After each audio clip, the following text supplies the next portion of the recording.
Hello class 10th students. जैसा कि हम पहले से पढ़ रहे हैं ये चैप्टर पावर शेयरिंग का। पिछली क्लास में हमने मेजोरिटारियनिज्म इन श्रीलंका देखा था।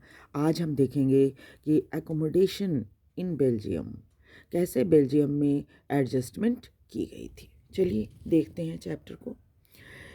The Belgian leaders took a different path. हमने देखा था श्रीलंका में क्या हुआ था। जो सिंहला थे, जो मेजॉरिटी में थे, उन्होंने अलग तरीका रूल करने का अपनाया था, लेकिन बेल्जियन लीडर्स ने बिल्कुल अलग तरीका अपनाया। They recognise the existence of regional difference. उन्हें तुरंत ये बात समझ में आ गई कि देश में रीजनल, हर इलाके में फ़र्क है, हर इलाके का फ़र्क है, क्योंकि अलग अलग कल्चर के लोग रह रहे हैं वहाँ। कल्चरल डाइवर्सिटी बहुत ज़्यादा है। और 1970 और 1993 के बीच उन्होंने अपने संविधान में 4 बार बदलाव किए, ताकि सभी अलग अलग डाइवर्स कल्चर के लोग जो है वो एक साथ मिलजुल कर इस एक ही देश के अंदर रह सकें। आप देखिए कि कितना अलग तरीका था श्रीलंका की तुलना में बेल्जियम का, कि उन्होंने अपने संविधान में 4 बार बदलाव कर दिया, सिर्फ इसलिए कि ताकि रीजनल डाइवर्सिटी को एक साथ लेकर चला जाए एक ही देश के अंदर। The arrangement they worked out is different from any other country. और जो तरीका उन्होंने अपनाया था वो किसी दूसरे देश से बिल्कुल ही अलग था।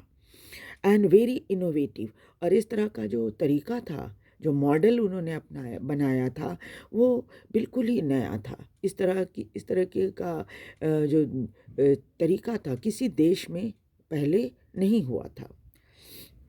Here are some elements of Belgian model. और बेल्जियन मॉडल का जो क्या इम्पॉर्टेंट पॉइंट्स था वो देखिए। पहला क्या था? Constitution prescribe that the number of Dutch and French speaking minister shall be equal in the central government.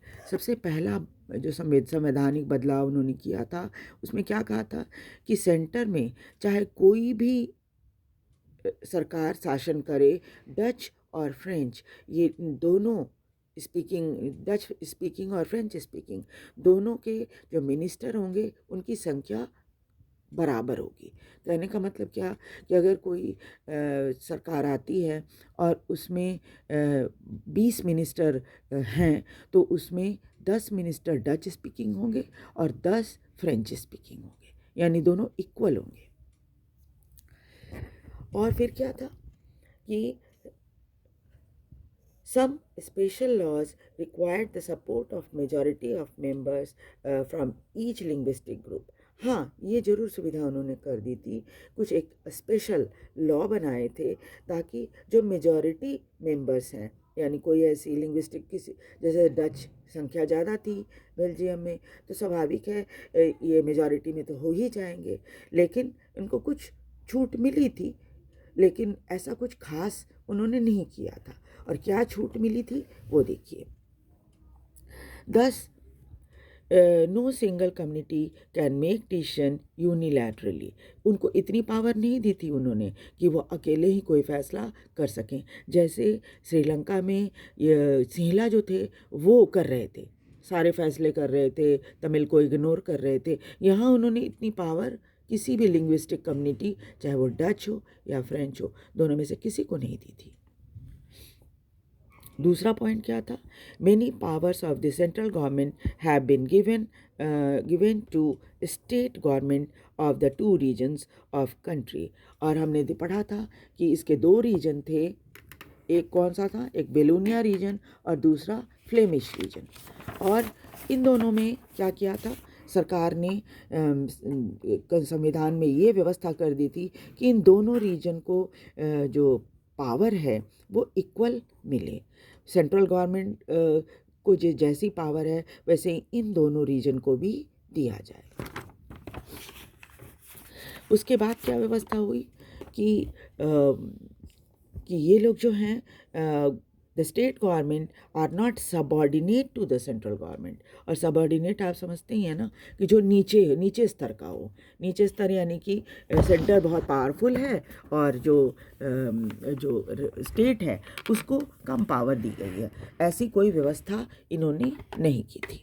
उन्होंने कह दिया था कि भाई सेंटर जो है वो उसको उतना ही पावर है जितना स्टेट को है। यानी अब दोनों इक्वल होंगे, यानी हॉरिजॉन्टल नॉट वर्टिकल। सबॉर्डिनेट में क्या होता है, सेंटर डोमिनेंट होता है और जो सबॉर्डिनेट होता है वो नीचे होता है। लेकिन यहाँ पर इन्होंने कह दिया कि सेंट्रल गवर्नमेंट और स्टेट गवर्नमेंट दोनों को इक्वल पावर रहेगा। तीसरा पॉइंट उन्होंने क्या बताया, उन्होंने कहा Brussels has the separate government in which both the communities have equal representation. हमने देखा था ब्रसेल्स में फ्रेंच लोगों की संख्या बहुत ज़्यादा थी, 80% फ्रेंच थे और सिर्फ 20% डच थे। लेकिन संविधान में ये व्यवस्था कर दी गई कि दोनों कम्युनिटी के लोग को इक्वल रिप्रेजेंटेशन ब्रसेल्स में भी दिया जाएगा। The French speaking accepted equal representation in Brussels because the Dutch speaking community has accepted the equal representation in the central government। और देखिए इतने विनम्र थे यहाँ के फ्रेंच स्पीकिंग लोग जो कि ब्रुसेल्स में रह रहे थे।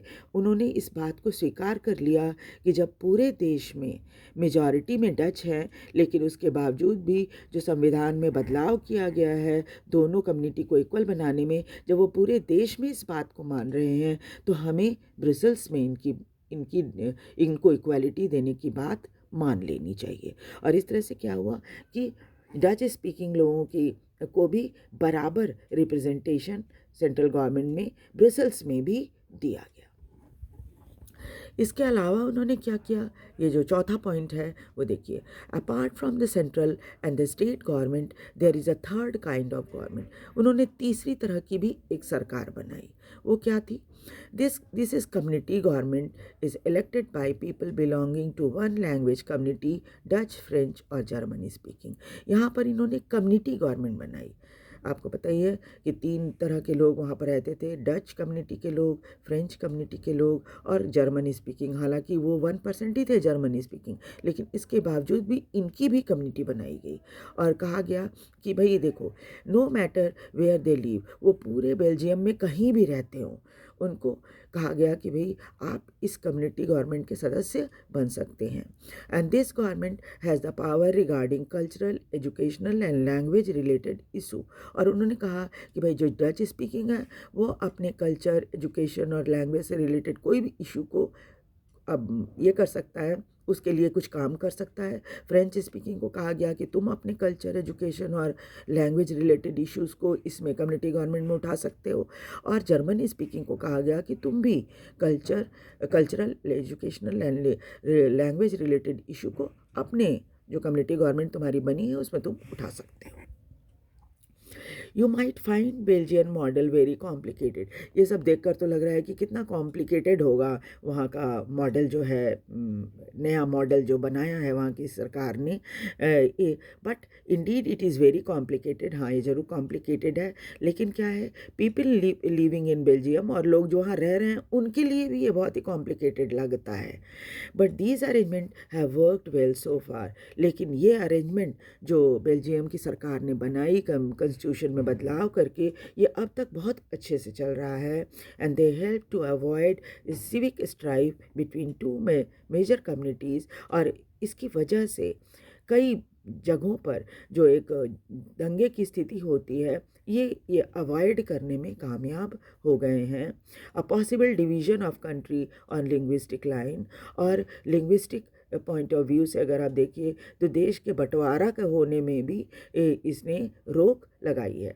यानी कि ऐसी व्यवस्था सरकार ने की है कि बेल्जियम का कम से कम लिंग्विस्टिक पॉइंट ऑफ व्यू, भाषा की वजह से बंटवारा तो नहीं होगा। When many countries of Europe came together to form European Union, और इतना सा होने के बावजूद भी ये देश इतना अब शांतिप्रिय देश है कि जब यूरोपियन यूनियन बना और तब यूरोपियन यूनियन ने क्या किया, ब्रुसेल्स को अपना हेडक्वार्टर बनाया। तो आप ये भी जान लीजिए, याद रखिएगा कि यूरोपियन यूनियन का जो हेडक्वार्टर है वो ब्रुसेल्स में है, और इतना छोटा सा देश और इतना शांतिप्रिय देश है। अब देखिए कि what do we learn from these two stories of Belgium and Sri Lanka. अब बेल्जियम और श्रीलंका की कहानी जो आपने पढ़ी, उससे आपको क्या सीख मिलती है। बोथ आर डेमोक्रेसीज, दोनों देश डेमोक्रेटिक है। बेल्जियम भी डेमोक्रेटिक देश है, श्रीलंका भी डेमोक्रेटिक देश है। Yet they dealt with question of power sharing differently. लेकिन देखिए, दोनों ने पावर शेयरिंग का जो प्रश्न था उसको बिल्कुल ही अलग तरीके से सॉल्व किया था। In Belgium the leaders have realize that the unity of the country is possible only by respecting the feeling and interest of different communities. ये बात उनको बहुत जल्दी समझ में आ गई थी कि अलग अलग कम्युनिटी की फीलिंग को अगर हम सम्मान नहीं देंगे तो एक साथ मिलकर एक देश के अंदर रहना संभव नहीं है। Such realization resulted in the mutually acceptable arrangement for the sharing of power। और यही कारण था, ये बात समझने के कारण ही जब संविधान में बदलाव हुआ और जो अरेंजमेंट किया उन्होंने और जिस तरह से पावर शेयरिंग की उसको सबने एक्सेप्ट कर लिया था। Sri Lanka shows us contrasting example, और श्रीलंका का एग्जाम्पल ठीक उल्टा है। वहाँ सिंहला जो थे 74% थे, तो अपने आप को बहुत ताकतवर समझ रहे थे।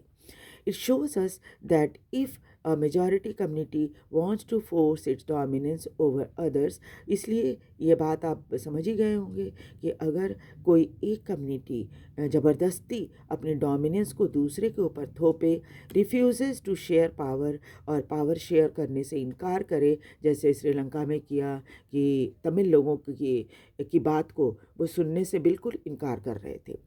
It can undermine the unity of the country. और यही कारण था कि आप देखिए श्रीलंका में क्या हो गया, सिविल वॉर हो गया। जबकि बेल्जियम जो है ने समझदारी दिखाई तो आज इतना शांतिप्रिय देश बना है कि वहाँ पर यूरोपियन यूनियन का हेडक्वार्टर भी है, और दुनिया के बहुत ही शांतिप्रिय देशों में बेल्जियम का नाम है। So thank you very much. कृपया वीडियो को लाइक और सब्सक्राइब ज़रूर कर दें, और नेक्स्ट क्लास में हम चैप्टर के आगे के हिस्से को पढ़ेंगे। Thank you.